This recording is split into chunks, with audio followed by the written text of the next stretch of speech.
shan rilzia le ro poesia amati sen na lei le din ani a in thiang le se na ta na sia a ayo a kovela da ani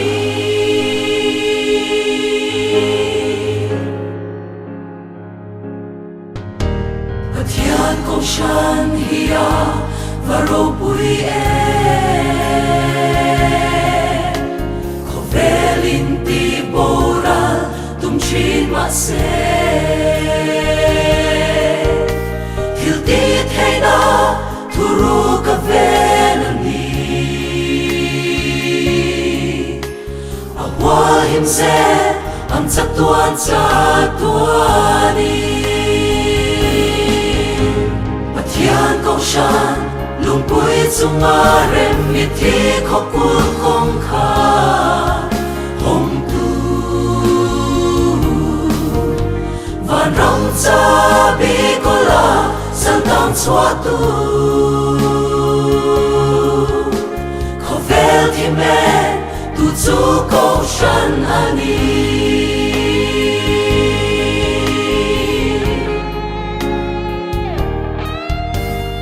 Paro pui na chu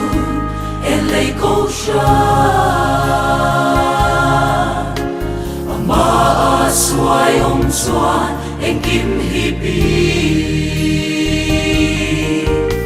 mi cha le cha lo te fun ko ma se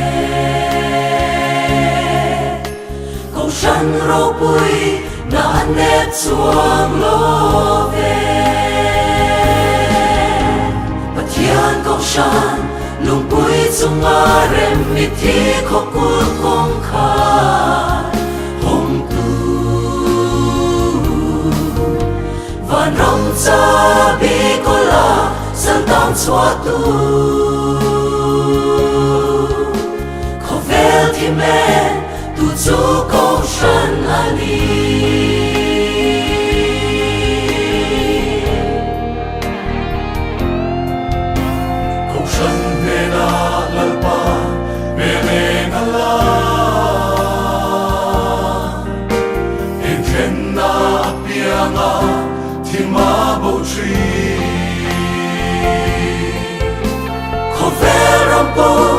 Krista tan chun en hi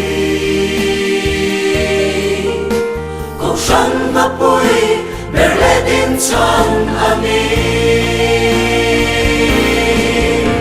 Pathian kong shan lung pui chunga rem mi thi khokul kong kha hong tu van rong cha bi kola sal tang chwa tu